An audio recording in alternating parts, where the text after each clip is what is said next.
All right. So can I just get a thumbs up from Sean if he can see my screen? Thank you. Okay, great. All right. So good afternoon. My name is Kristin Vogel-Campbell. I'm extremely excited to defend my dissertation this afternoon, which is entitled, Are We Really Working Together? Engaging Culturally and Linguistically Diverse Families in Special Education. When I entered the Department of Ed Leadership 3 years ago to pursue my doctoral degree, I knew this was a topic I wanted to investigate. During my time as a special education teacher and program specialist, and let me just hide those meeting controls, um, I've been part of a system that has routinely disenfranchised parents and families from fully engaging in the IEP process. My motivation to pursue my EDD was to contribute to the disruption of these inequities. And in order to do this, it was necessary to engage parents in dialogue about their journey. There is an inherent tension between the desired outcomes of parents and families and the outcomes typically offered by school and district staff. As voiced by one of my collaborators during our dialogue, this tension leaves parents wondering, are we really working together? And I felt the power of this mother's question and was so impacted by it that I used her words as the title of this dissertation. So I wanted to start off with a quote from Pedagogy of the Oppressed, as this has helped to frame how I view my work as a collaborator with families. And Dr. Winkleman, would you please read this aloud for me? They cannot sloganize the people, but must enter into dialogue with them so that the people's empirical knowledge of reality, nourished the leader's critical knowledge, gradually becomes transformed into knowledge of the causes of reality. Thank you.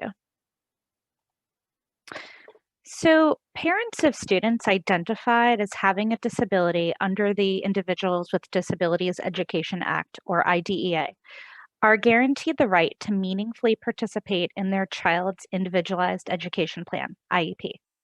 However, school districts often place greater emphasis on compliance and legally mandated paperwork than authentic communication and collaboration with parents and families. Culturally and linguistically diverse families. So you'll see I refer to culturally and linguistically diverse families as CLD, just for short. So they are disenfranchised and silenced during the IEP process through ineffective interpretation services and a lack of cultural understanding on the part of teachers and other education staff. Based on my problem of practice, two interconnected needs arose that contributed to the formation of my main research questions. First, I was able to identify the need to co construct an understanding of culturally and linguistically diverse families' experiences with the intention of centering their voices within the research. And secondly, I also recognize the need to engage special educators in conversation with direct quotes from parent dialogues to initiate that shift that's needed to authentically engage with the families that we serve. So, based on the problem of practice, two questions guide my research. The first is, what are the experiences of culturally and linguistically diverse families navigating special education in a public school district? And the second is, how can an understanding of culturally and linguistically diverse families' experiences inform the practice of special education teams? So, I intentionally use the term parental engagement in my work as opposed to parental involvement. Engagement positions parents and families on an equal level to that of school staff, whereas involvement depicts an imbalance of authority and privilege. Many of our schools involve parents, but there's a need to push educators to engage with families instead. And IEP meetings are highly structured and, as a result, are often dictated by school staff. While the I in IEP stands for individualized, parents report that the meeting is often extremely depersonalized. And instead of focusing on assets based language and noting student strengths and progress, many IEP meetings only focus on can'ts and won'ts. And in addition to this, educators will often engage in listening to respond as opposed to active listening with parents. When this happens, school staff are not allowing parents the opportunity to participate in the meeting. Before I define the frameworks that I utilized in my study, and there are two, I first want to deconstruct the medical model of disability, which is the dominant means of thinking when speaking of and about persons with disabilities. So, society inherently privileges the abled and places the onus on the person with a disability to adapt, as opposed to making accommodations so that everyone can be supported. And I go back to thinking about Judith Heumann, who is a civil rights activist who was instrumental in the enactment of both Section 504 and the Americans with Disabilities Act. And she recounts in her book encountering school buildings with no stairs or no ramps and needing to rely on being picked up by her father or a physically able person to get into the building. This isn't adapting, this is neglecting. Under the medical model, persons with disabilities are othered. They're seen as damaged and less than a fully functioning human.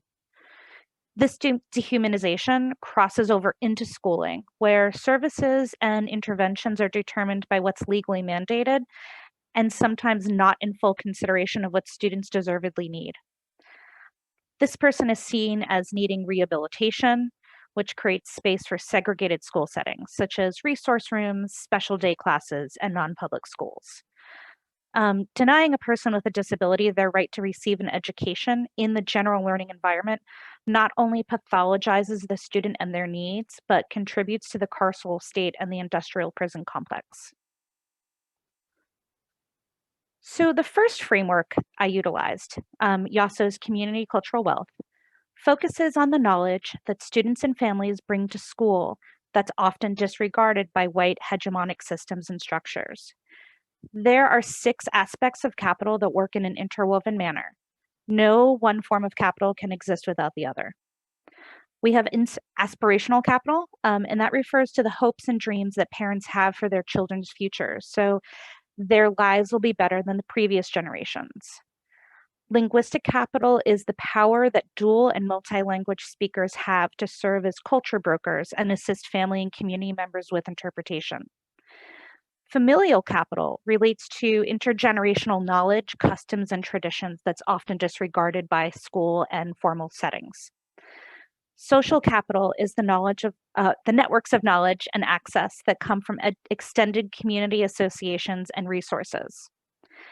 Resistant capital is the ways in which traditionally minoritized people subvert and survive in oppressive situations that are rooted in defiance and opposition to injustice. And that's the heart of resistant capital. And finally, navigational capital is the ability to maneuver through structures and situations that were not designed for non-white folks to succeed. The second framework I use is disability studies and education, which focuses on the concept of disability within social and cultural contexts. Disability is viewed differently across cultures. While some may view an impairment as a deficit, there are peoples and cultures that view what we perceive as a disability as a gift. There are no set tenets related to disability studies and education, so I choose to utilize and define the framework by looking at Ferguson and Nussbaum's guide. And they define disability studies and education as the study of disability must be social. Disability studies and education aims to shift thinking of disability away from the medical model towards a social model. And in contrast to the medical model, the social model views disability as an outcome of environmental, societal, and attitudinal barriers. Instead of trying to fix the person, the environment must meet the needs of all people. Widening entryways, installing ramps or lifts, and providing sensor or switch-based doorways eliminates barriers for persons with mobility needs. And going back to our example of Judith Heumann, she can independently use a ramp to access buildings as a result of legislation and mindset shifts that address her full humanity.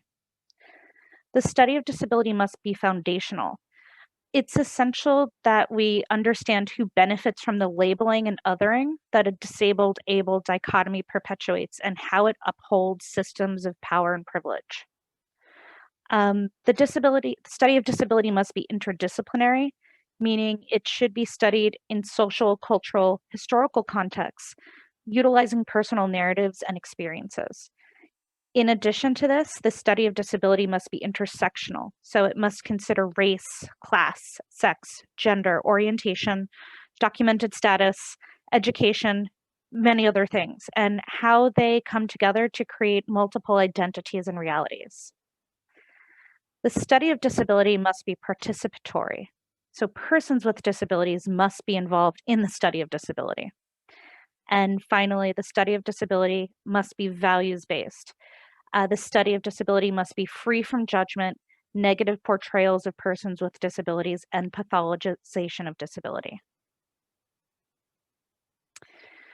So both community cultural wealth and disability studies in education are frameworks that stress the importance of an intersectional approach to research and inquiry.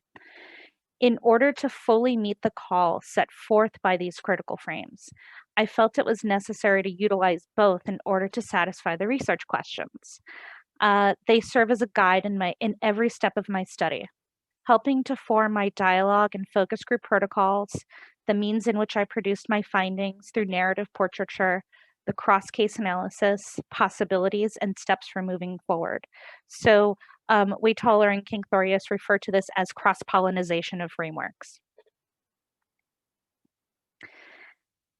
And my intention is to decenter myself as the sole source of knowledge, with the words of my collaborators, paving the way for emancipatory research and change for families, educators, and students.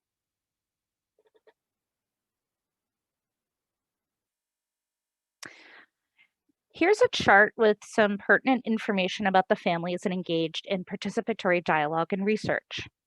Parent and student names are pseudonyms to protect their anonymity, as the research took place in the district in which I currently work. Fathers are typically underrepresented in the research. However, 4 of the 11 dialogues involved fathers. 2 were conducted individually and 2 with their child's mother. Student ages ranged from 9 to 17 years old. The 3 students of high school age are graduates of the elementary school district. Autism was the most represented eligibility, followed by specific learning disability. 1 student did not qualify for special education after 2 rounds of school-based assessments, but I felt it was essential to incorporate her mother's experiences and narrative in the research. At the time of the parent dialogues in November and December of 2020, none of the students were receiving their instruction in person due to COVID-19. However, the settings in which they received services per their IEP were representative of the placements offered to students in the district. And it's important to note that 2 of the students were placed by parents in private schools, while 1 student was homeschooled by her mother and grandmother. I required language interpretation in order to dialogue with 3 of the collaborators. However, 6 of the 11 families speak an additional language in the home, and 1 household was trilingual.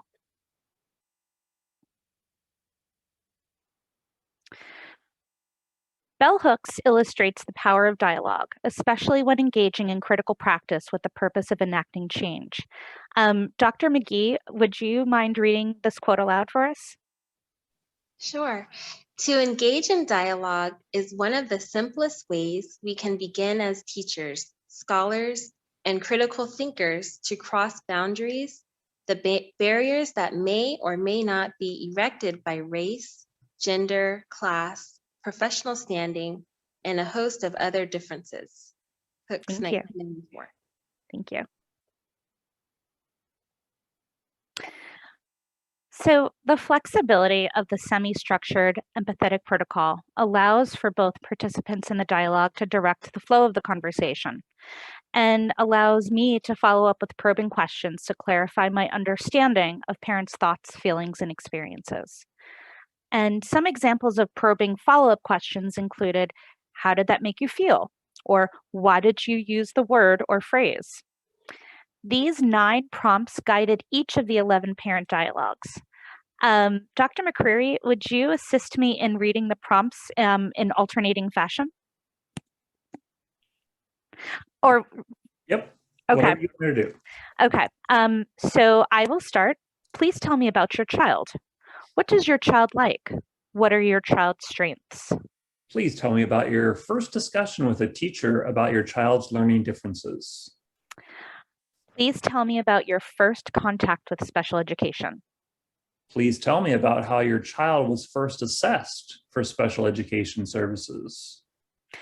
Please tell me about your ongoing communication with special education staff. Please tell me about how you receive special education paperwork from your child's school. Please tell me how the special education paperwork is explained by your child's teachers and other staff. Please tell me about your expectations for your child's special education services.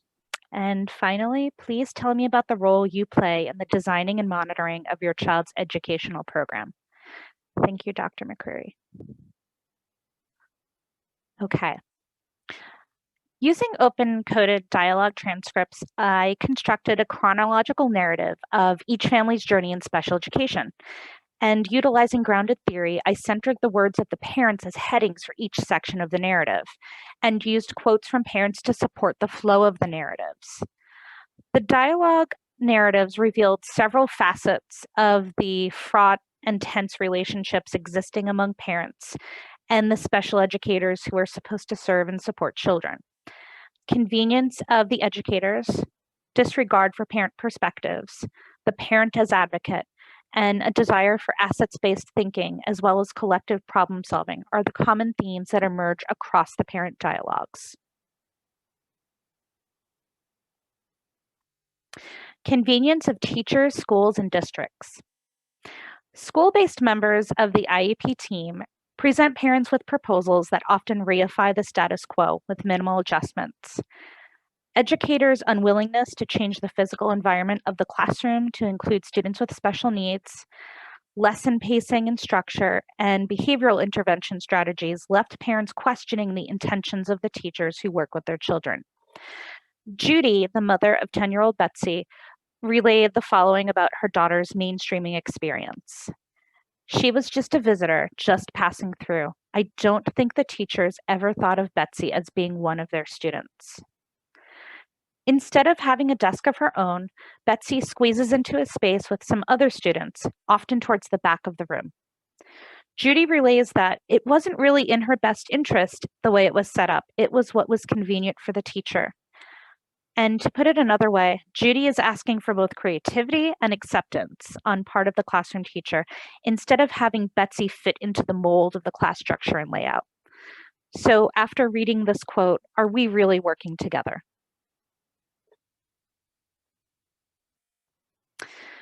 Disregard of parent perspectives.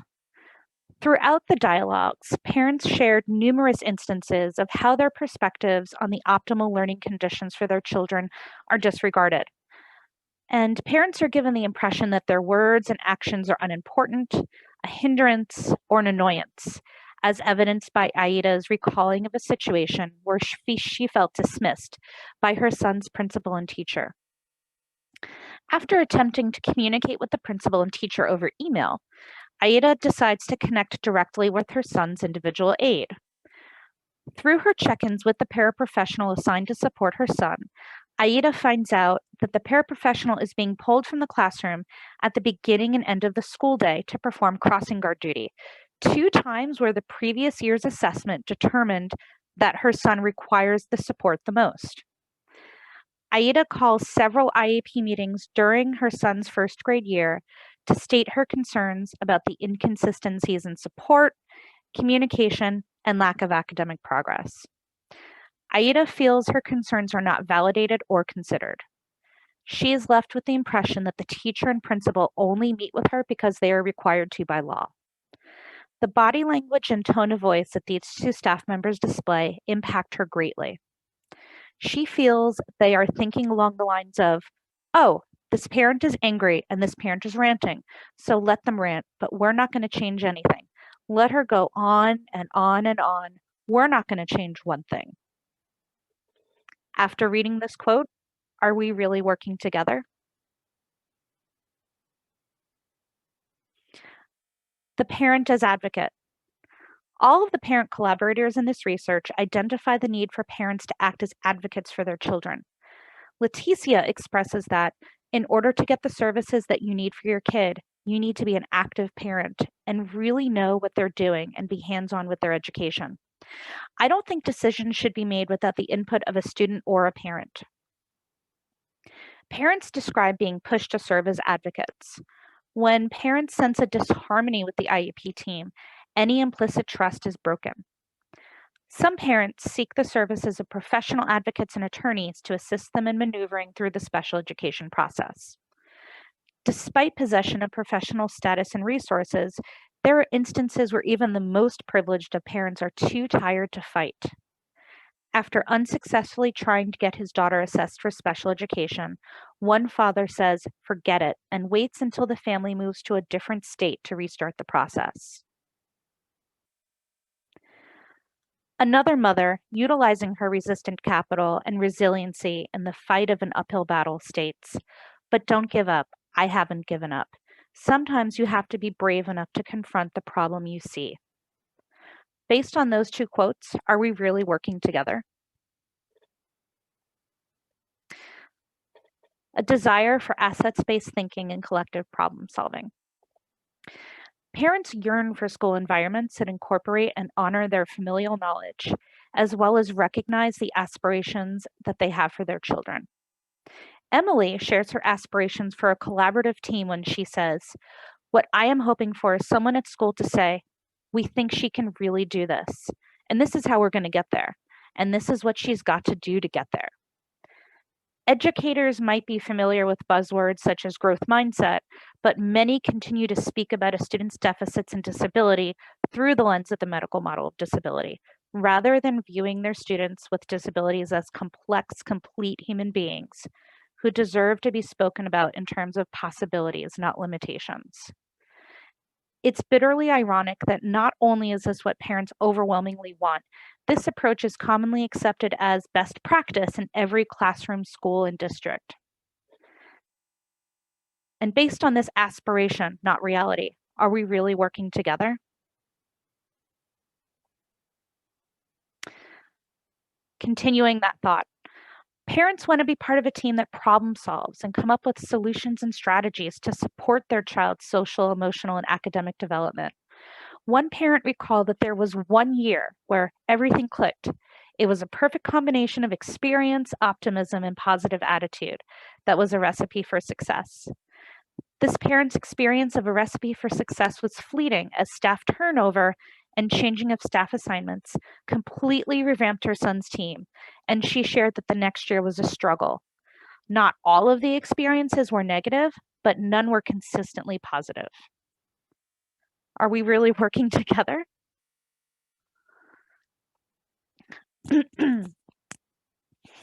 So in addition to the 11 parent dialogues, I conducted 2 focus groups with district special education staff, one with 5 participants, the one with 4.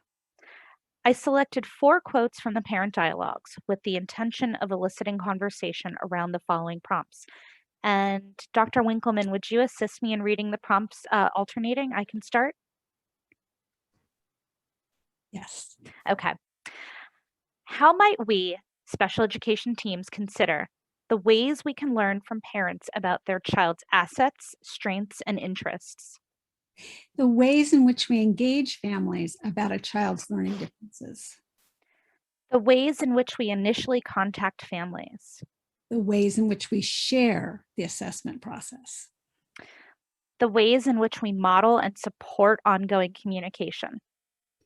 The ways in which we facilitate understanding of the special education paperwork.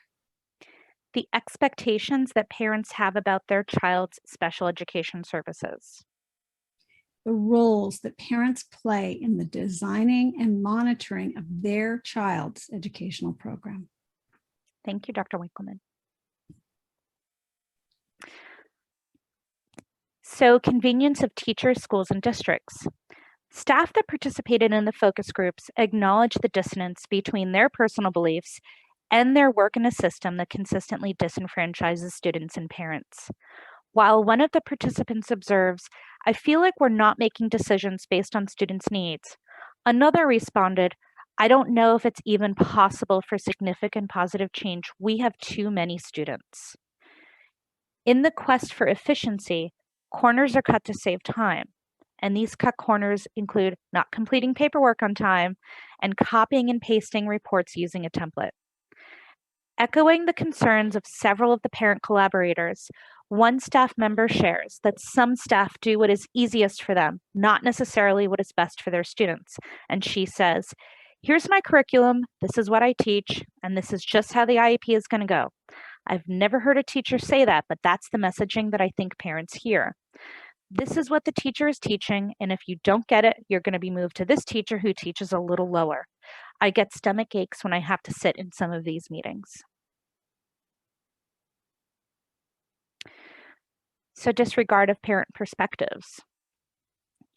There was a consensus amongst the staff focus groups that parent perspectives and experiences are generally disregarded by the IEP team.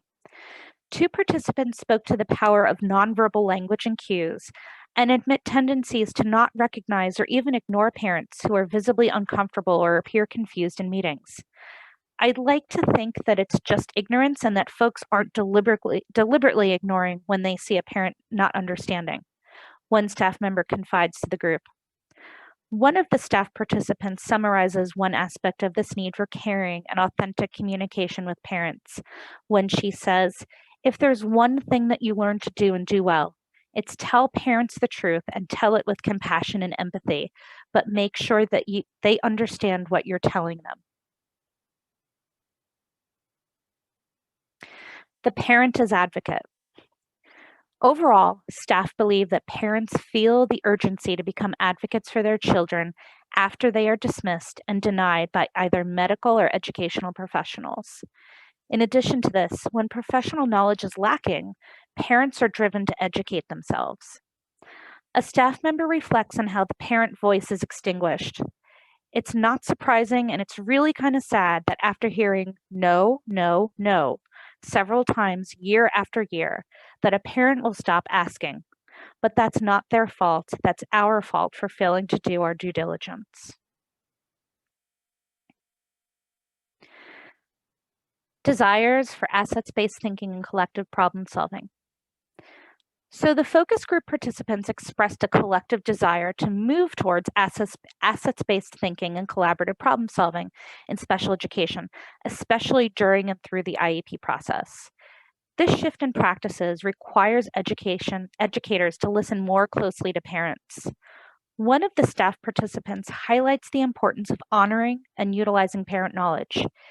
She said, "Parents know their kids really well, and they've been through this process. So they've gone through teacher after teacher, and they know what works and what doesn't to a big extent. We just need to listen." Despite the good intentions of educators and staff, there remains the inherent tension in the relationship between families and schools in relation to the education of students with IEPs. Although these relationships are sometimes fraught with dissonance, I recognize the potentials and possibilities for growth and progress. And I carry the experiences of the parents and the intentions of special educators with me as I move into implications, with the hope that committed special education teams might consider new possibilities and a shift in practice.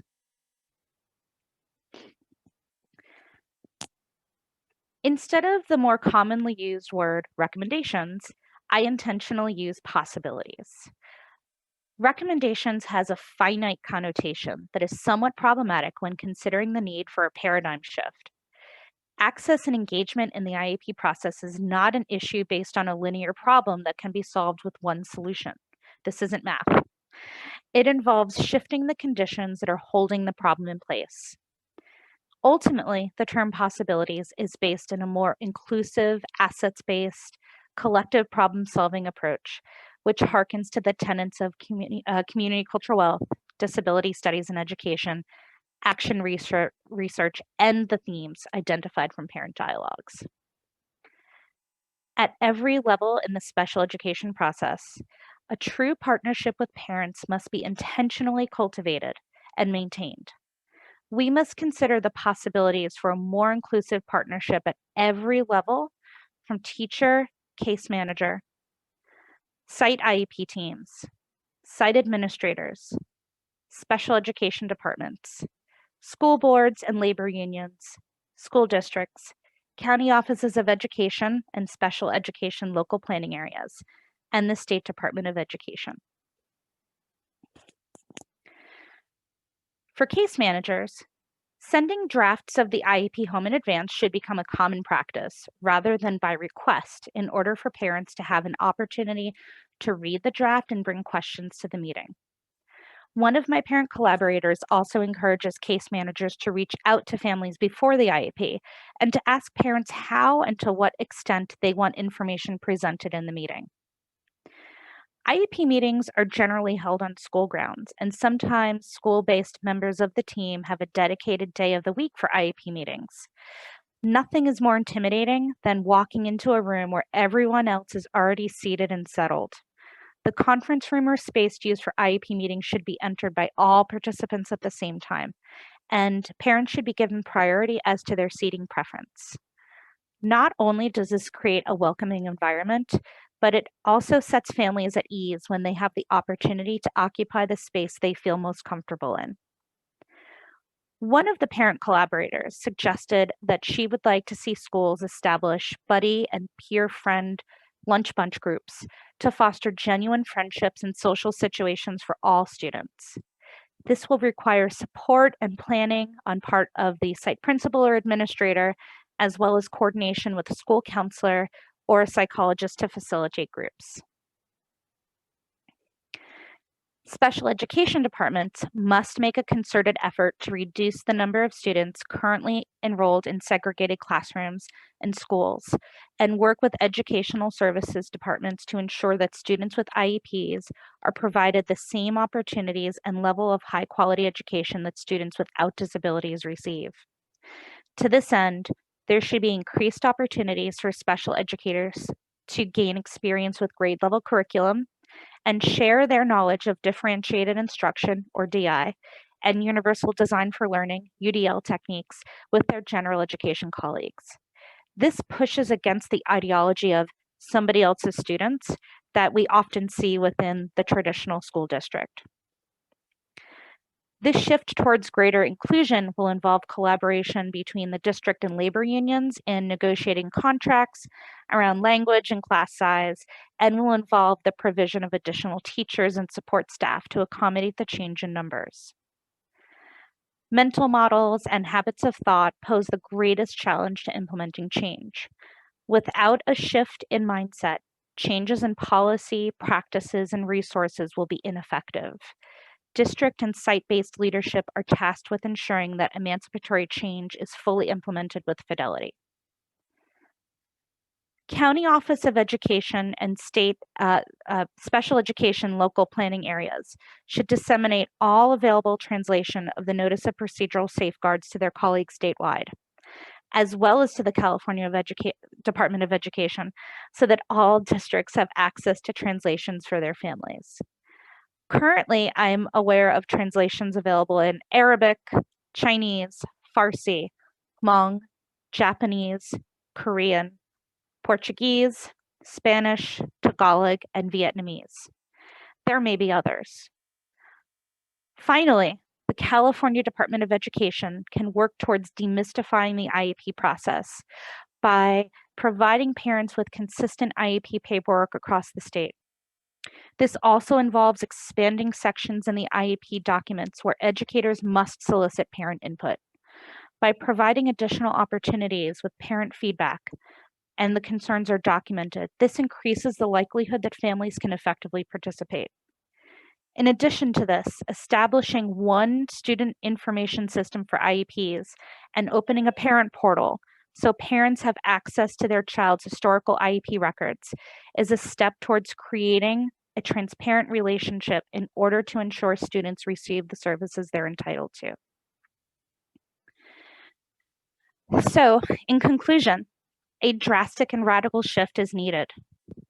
The shift must focus on creating equitable opportunities for the diverse communities school districts serve in order for the special education system to work for all students and families. Schools need to work and move beyond compliance and construct an emancipatory reality to better support families and children.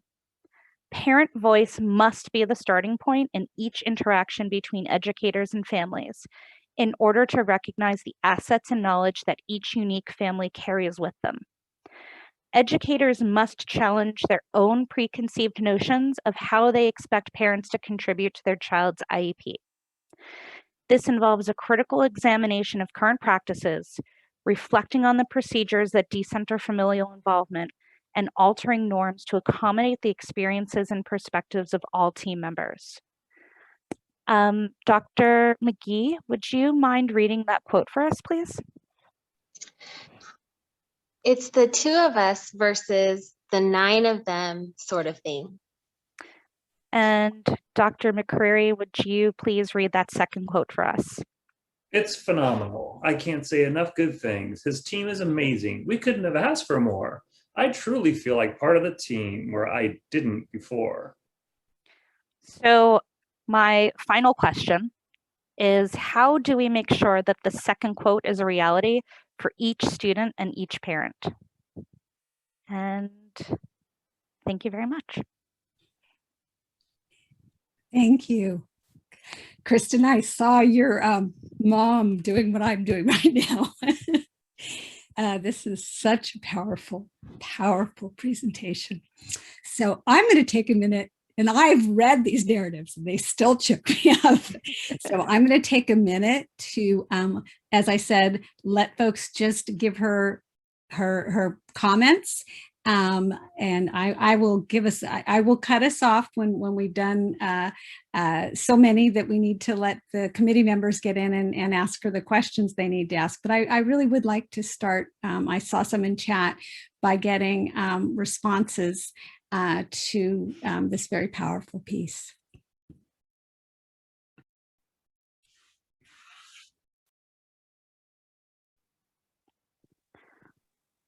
Hey, Peg, can I go? Yes. Kristin, this is Katie. Hi. I just, well, I wanted to say it was really moving to hear what families had to say. And I loved how you incorporated the educator's perspective as well on each topic. It really shows that the people on the ground, the families and the teachers, see the same things. And we just have to convince districts and states and laws to make changes. So thank you for making that really clear to everyone here. Thank you. Can I say something now? This is Kim. Kristin, I think that your research and the work that you've presented, sort of the narratives and the pieces, really humanize individuals, just the student participants and the families in the process. And I think that that's really critical, that we humanize our education system, that it's not a system of robots, but of humans that have real experiences that can contribute to the process. So thank you for that. Thank you.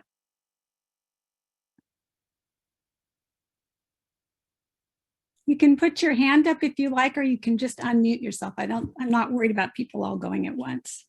And I think the other thing is that while there are a bunch of us that are in education, there's a bunch of non-education folks in here. And if you have questions or if you have comments also, like, feel free to make a comment. Even if you're not a teacher in education, like, go for it.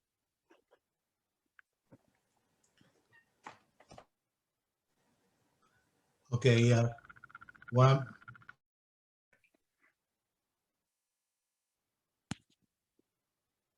Oh, unmute. okay, You're good. I'm unmuted. The one point I really think is a good point to make, your use of the term possibilities. That opens it up much more than recommendations. Possibilities really broadens the horizon and brings a lot more into it. That, I really like that. Thank you. I really like that in basically addressing what is kind of an intersectionality issue of marginalized classes within special education and, you know, language barriers. I like that you are pushing the parents' perspective first and centering that as a starting point for the discussion. And that's pretty awesome. Thank you. So I think I have time for at least 2 more. I think bringing quotes to them is great. Doing an iterative format like that, so you have evidence to show them of like, this is what people literally said. What do you think about it? It's a fantastic way to go about it.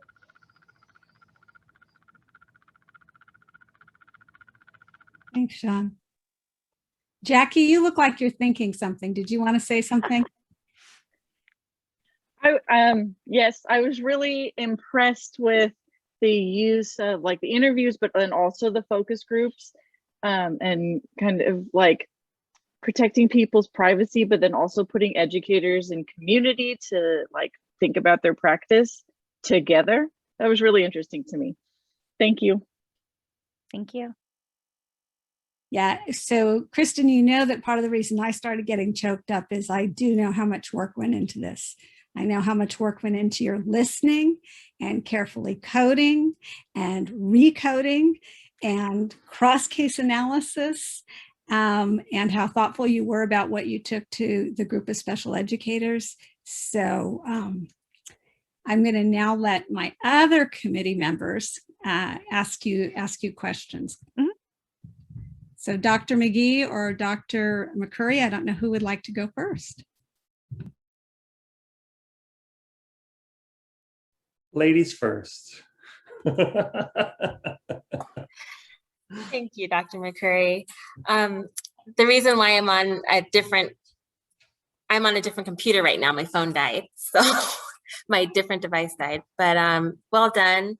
I also wanted to appreciate how you used the access-based possibilities for special educators, and what made me kind of like be like Dr. Winkleman, wow, walking into an IEP meeting together, wow, that would be great. That would be wonderful. No questions at this point.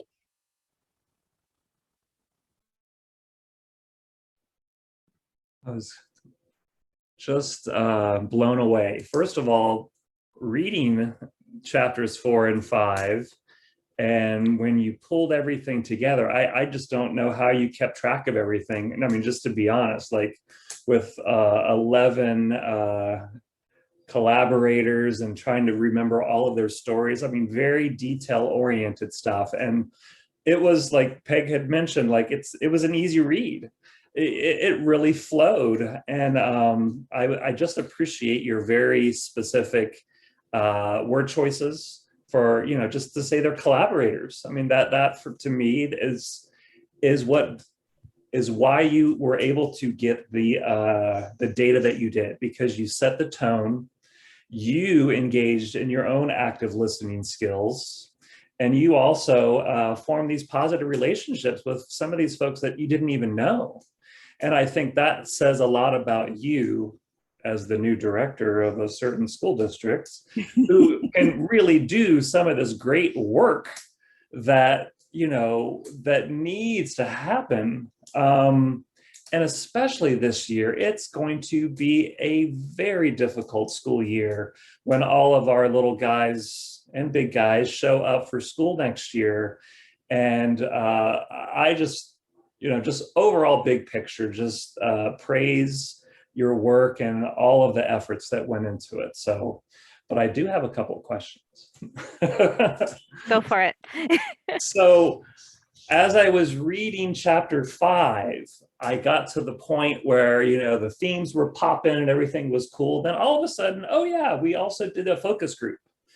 And I was like, I was a little taken aback that you went into such detail about all of your different collaborators, that the focus group didn't really tell me, you know, 9 people who did what, or, you know, where did they come from? Like, were they 9 people at the district office? Like, I'm sure they all have specific roles and responsibilities, but I was just a little, I don't want to say confused, but the setup there. So if you can explain that a little bit for me. By providing the justification why I didn't disclose that information, or do you want me to disclose that information? Yeah, I mean, just your thinking behind, you know, just like what your thinking was behind it. That's all. Well, part of my thinking in not going into extended detail about the like demographics and descriptions of school staff is because this was primarily a research that focused on parents, and really quickly, just like all of the special education staff in the focus group, I believe are, female identifying persons that work at the district office. It's representative of, both certificated and classified staff. I believe one management person, participated. And I think, the range of experience in the district was brand new to over 20 years. So, I'm definitely, more than happy to kind of expound on that in chapter 5. But my main purpose was, I'm like, it's great to get the input from the teachers in order to kind of create those shifts and start that conversation. But I didn't want to detract too much from like the main focus of the study, which was the parents. But I can see how that might have been a little bit of a, I wonder. Just like you said, just wondering. Yeah. Just wondering. Yeah. And then I did notice, that you put school boards, labor unions together. I'm not sure about that pairing, but possibly like school board and school districts could be a pairing. That could be something. But I also, because I'm one of those people, the district, the people that work at the districts. So if you were to give 3 recommendations or three possibilities to any school district official, what would those 3 possibilities be walking away from your study? I think the first would be to reduce class sizes to make it more manageable for teachers to work with a variety of students and their learning needs, and to provide more time and collaboration for staff to plan and to talk and to have conversations. So, that involves like resource specialists, general ed teachers, paraeducators, teachers on special assignments. So like that time is really essential.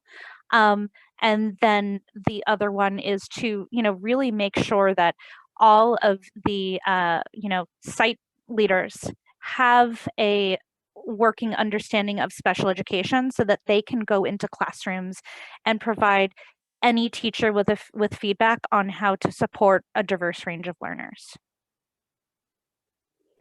And Kristin, those are just 3, but I have more. I was going to say, and Joe, just because you are in this position, one of the other things that Kristin has shared with me that I know I've seen happen in districts, it may or may not happen in your district, is special educators being separated, quote.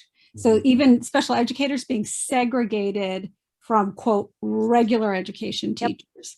And so not having a broad understanding, as Kristin's dad, I want to highlight what he said of the possibilities, right? So if special educators don't get the same professional learning, and if, quote, regular general education teachers don't get the benefit of knowledge from special educators, then we're creating a segregated system from the get-go. So that's the other piece that Kristin consistently reminds me of, and something I worked on when I was at a school district, and when I was part of the district, Joe. Well, that was one thing when I came to the district, was that special ed teachers didn't have curriculum. They had piecemeals. They had a little bit of this, a little bit of that, and that was one thing that we had to fix, so that every teacher that taught a special ed class had the exact same curriculum as their grade level partners. And then some, because they need more. Not the district that I work in, nor the district that I am returning to, but a former district a few back, when we had our walkthroughs of textbooks. Textbooks were brought from one class to put in the special day class, and then afterwards they were brought back to the other class. So, not disclosing where that is. but it is nowhere where I have an affiliation with. The Williams Act. Yes, Williams Act, yeah. Dr. McGee, did you have something else that you wanted to say? No, I'm feeling, as you and Dr. McCrary and a couple of others have stated, it's just really touching to see someone actually do this work and be involved, because nobody ever speaks for the parents. It's usually the educators speaking for the parents, and good job, Kristin, for giving them a voice. Thank you, Dr. McGee. Thank you. So, Kristin, before we move into our groups, and one of the things I wanted to say to all the folks who are here is that I think there are many people who will love to read chapters 4 and 5. Mm-hmm. One of the things you should know is that each parent, Kristin really worked to make sure that each parent's story was truly told. And by each parent's story, it was each child's story. And there are some really hard pieces, as you can tell from the quotes she selected in each story. And it's really important that they're shared. So Kristin, if there's one, well, I don't want to do a one, that's too much. I'm going to go with Joe, with Dr. McCurry. You could be 3, yeah. A few things before we go into our breakout room that you want us to take away from the narratives. What would those few things be? I think the most important thing is what I noticed is that after 35, 40, 45 minutes into the dialogues that I was engaging with, that's kind of the moment when that comfort level like really settled in, and when parents felt that that's kind of when some of the hard things really started coming up.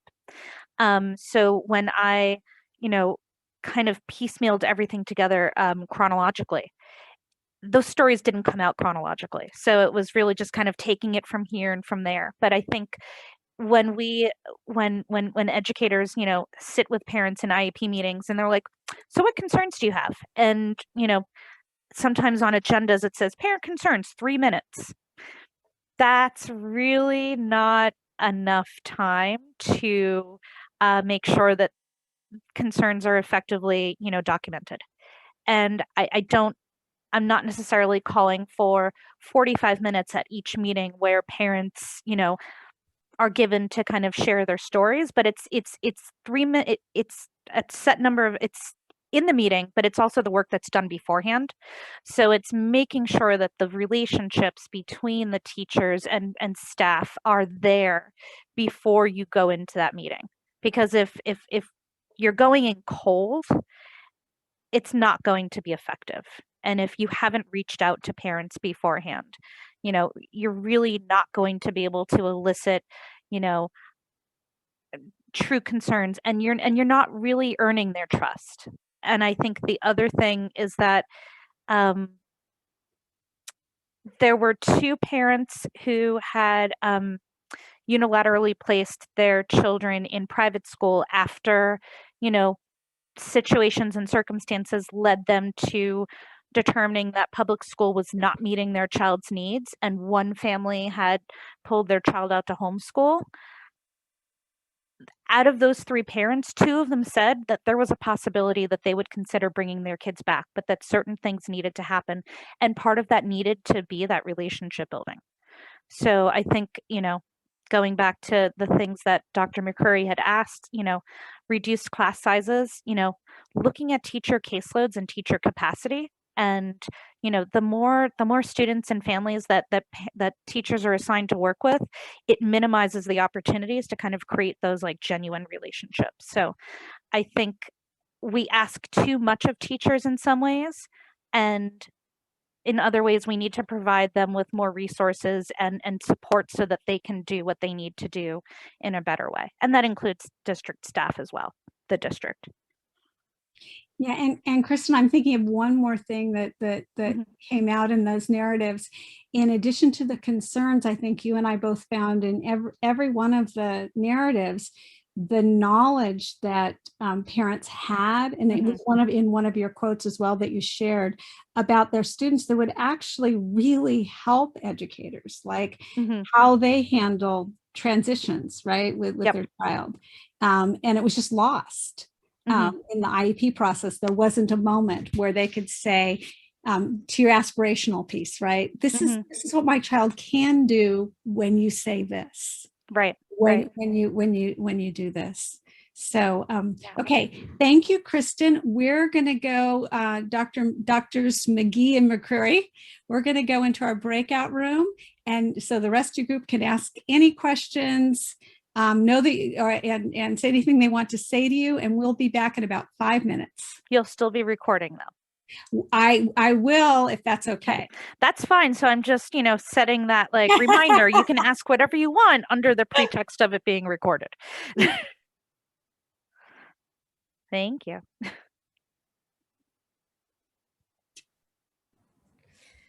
Kristin, I just wanted to say congratulations for doing an amazing project, and thanks for inviting me. I was really moved listening to the narratives and really seeing your work come together. And so it's been really wonderful getting to work with you over these 3 years. Thank you. And Dr. Strom, my sister, who's also here, both of you have the same spelling of your name. So yes. It's how the cool Catherines do it. Yeah.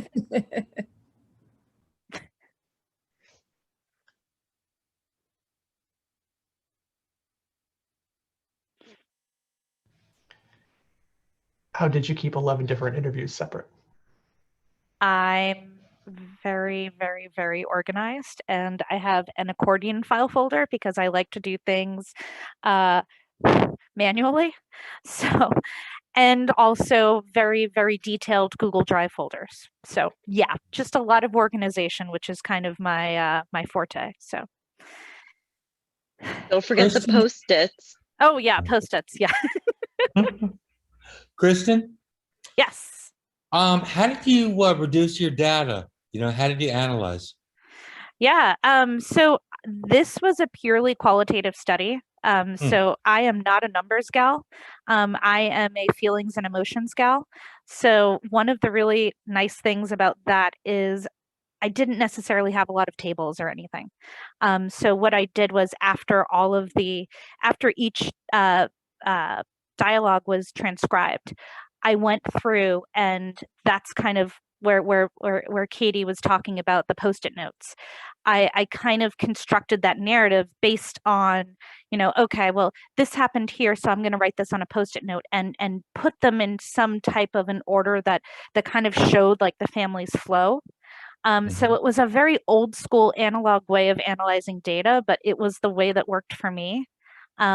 And I know that, other folks use, Google Sheets and Excel tables and even ways to, have words in tables, but that doesn't work for me as well. No, I found file cards on the floor work for me. Yeah, file cards, Post-it notes, It's very, very good. Thank you so much for inviting us. Yeah. So I know that. Thank you, Dr. Winograd. I know that in the process of watching these exchanges happen and interviewing and everything else, you had to see failures of this communication, and you had to witness the failures of the system live in front of your eyes. And I know that, you can't let those just go. So how do you kind of decide how far you're going to let this go before you're like, because I'm trying to take notes, I'm trying to study, I'm trying to see the failure happen, but I'm not wanting to allow the failure to happen. Yeah. How do you draw that line? So you're kind of just asking, like, when does the researcher, what's the line between researcher and actual like teacher? Yeah. When does the photographer of National Geographic run out there and stop that puma because he really likes that zebra? Yeah. Well, I think part of it is, there were a lot of the current difficulties that were happening, like when I was engaging in dialogue with families. a lot of them were due to distance learning and due to a lot of things around that. So, I was able to kind of take those like situations and bring them to my, weekly check-ins with the other special education, leadership team. We meet every week for a couple of hours on Monday morning. So it's like a lot of times those were fresh in my mind because I was doing all of this work over the weekend. And I think things that had happened in the past that, we can't necessarily go back and change, that's it was reflective for me to go, okay, like that really kind of helped dictate like some of the possibilities that I had suggested, like especially about like making sure that parents have ample time to read paperwork.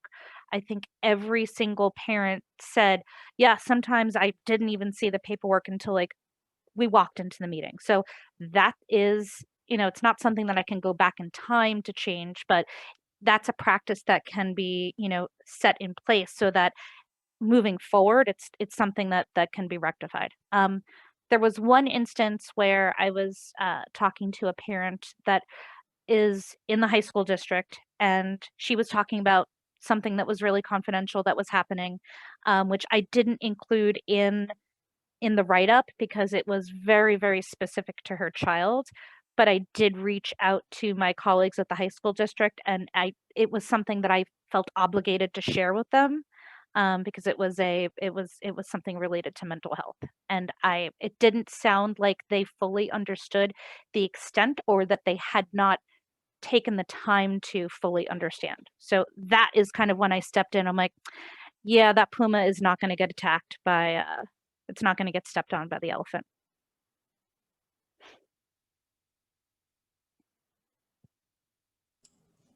Thank you. Thank you. Yeah, thank That's you. what I was wondering. Like the line between objectivity in the study and involvement. Yeah, and honestly, it's like, yeah, like I'm terribly biased. It's like there's no way that I can be completely, just a neutral researcher in this regard. Like I'm all in on it. So that's the reason why I'm doing what I do. All right. I think that was actually less than 5 minutes. It was kind, I don't know. we had time for a couple questions and comments. Congratulations, Dr. Vogel. Kristin Vogel-Campbell.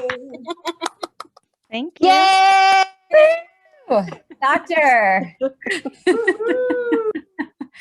So, Doctor, your committee members, yes, lots of claps. Really, I'm not going to give them a fail, but they basically said they really didn't know what more you could have included in your thoughtful, thorough sharing. Not just of the parent narratives, but of the responses, and as your dad said, the possibilities. It's just such a powerful piece. So I'm pleased to let you know that you have passed your dissertation defense with oh so minor edits. I mean, the edits that you and I, yeah, have been catching in the last week. Mm-hmm. Yep. I've got Post-it notes for them. Yes, oh so minor at this stage. So congratulations. Thank you. Thank you. Yay! Yeah, does everybody want to just unmute and just do a group clap? Yay! Yay!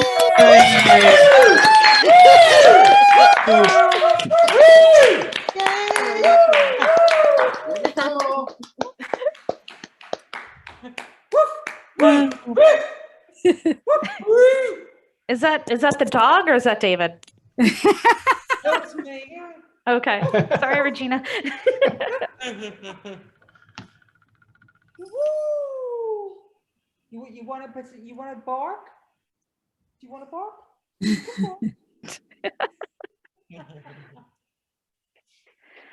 Thank you. Oh my gosh, that's Ow. good to hear. You want to bark? And has everybody heard your other news? Uh, Oh, yes. God. So yeah, before it's like, wait, what? Yeah, I will be transitioning out of my current role, and next year I will be heading back to a district that I worked in previously, and I'll be moving into the Director of Special Ed and Student Services role for next year. Yay! Yay! Huge congratulations. Thank you. Amazing, amazing. Yeah, it's been a very action-packed week. Several weeks. Yes. And student services, yes. And student services. We just hired a new director down in San Jose for that position, and Title IX too. Let's throw a little Title IX in there too. Yeah, sure. Congratulations again, Dr. Vogel-Campbell. I have to go cook dinner, but thank you so much for inviting me. Bye, everyone. Thank you, Dr. Strom. Yeah, congratulations, Dr. Campbell. Thank you. Vogel-Campbell. Vogel-Campbell. Thank you, Dr. McCrory and Dr. McGee and Dr. Winkleman. I really appreciate all of you helping me and supporting me through this whole process. You're very welcome, and thank you for inviting me to just be a part of your process and to see this fabulous work get done. I'm just so impressed. Thank you. And I appreciate also your advisory groupies, Katie and Kim, and yeah, and can't wait to be part of your dissertation defense. Yeah, Katie and Kim were an amazing support system, because I think to a certain extent they are, two of the people who truly kind of get like what it means to kind of struggle right now and kind of be in it. So I think, I have a lot of family and friends here that have been super supportive, but in a way I've had to kind of lean on you too a little bit more, because you get it. You kind of know, you know what it is to be in the weeds with it at that moment in the middle of a pandemic. You did amazing. You really crushed it today. Yeah. Thank you. Mom and Dad, do you want to say anything? Well, basically, was speechless over her presentation. It was absolutely amazing, and knew she could do it.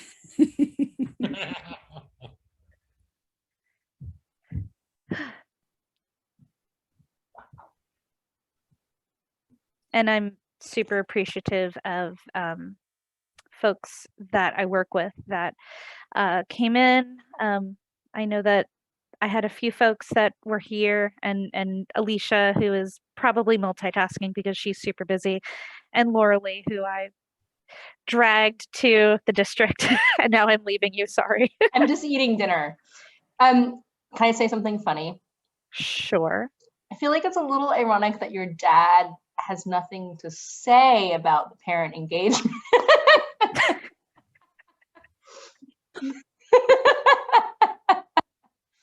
But I understand his sense of wow. I think it's also 9:15 over there, so it is late o'clock. But I appreciate his state of awe. Yeah.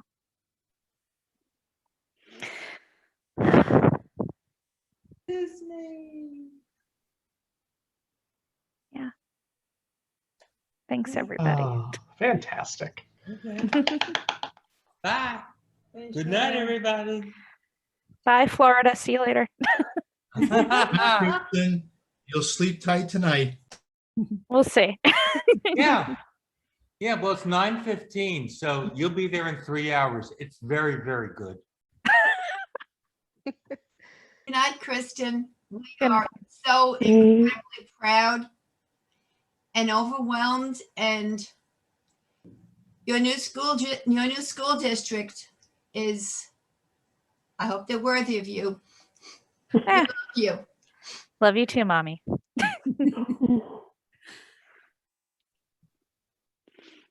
And thank you, Liz, for signing in from Australia. Yeah, it was my pleasure, really. I'm thrilled. It's such fantastic work. So I'm very excited for you and all the possibilities. Yeah. Thank you so much. See you again soon, I hope, on Zoom. Hopefully. All right. Come visit in person anytime, but yeah. Yes. All right. Bye-bye. Bye.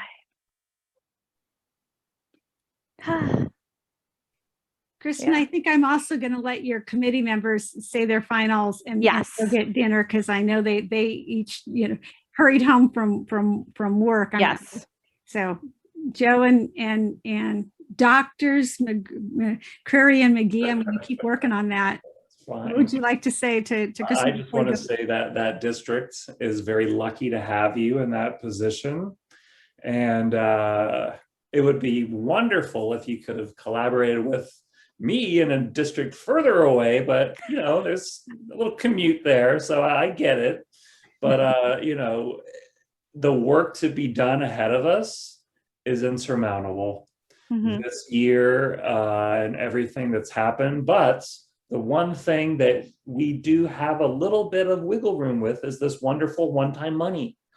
And so start thinking about all of those possibilities for the 1 year. I keep saying for the 1 year, where we could provide that collaboration time, and we could be very systematic in paying folks, timesheet them out after school to have some of these conversations that you weren't able to have or you weren't able to pay for in the past. I think that's, and then I just know, like, just your active listening skills and all the things that you're bringing to the table, those kids are lucky to have you. Thank you. Echoing everything everyone else has said, and Dr. McCrary and Dr. Winkleman, you have such an incredible heart and passion, and it shows, and your drive shows. So when you get tired, I just hope that if you get tired, I hope that you will consider all of this work that you've done and who you're helping, because it's really a tremendous amount of work. And kudos. You're going to do a lot of great things. Thank you, Dr. McGee.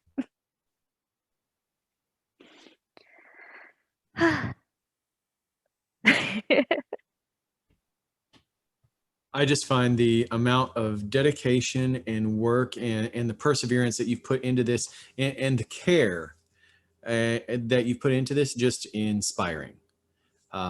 That's all. It's just very, very inspiring for me. Thank you. And I've had the unique perspective on that as well. The amount of work she's put in and putting this over top of other things she might rather be doing has been spectacular, and just the dedication and passion really came through. on, there was something else she wanted to be doing besides spending Monday evenings with me. Oh, I was always look forward to hearing you in the background too. I was kind of sad when she got headphones. I couldn't hear your guys' conversations anymore. I'm like, where's Peg? Well, I'm gonna miss her, but you deserve some time with her. Oh, that's okay. Oh my God, Sean, you are the best. I do notice that she left the cat ears off of the headphones this time. I did. Yes.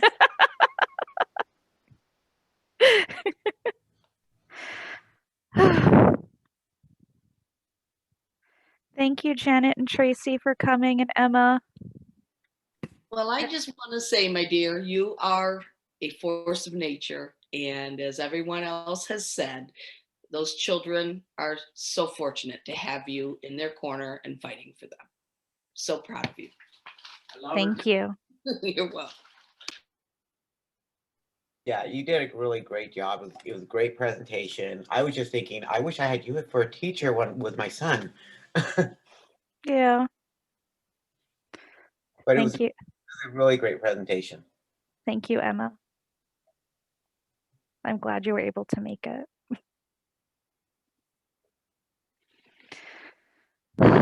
just say congratulations. Your passion came through. And as I said, you're inspiring so that I can also and other people explore the possibilities. Thank you, Laura Lee.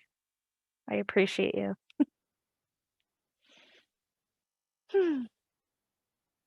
I know people have dinner to get to, and I think we still have some folks that are on Eastern time. So if y'all need to sign out, that is totally okay. Bye, Dr. Kristin. Bye, Katie. I'll see you soon. Yes. Good night, guys. We'll talk to you soon. Okay. Bye. I hear Gary.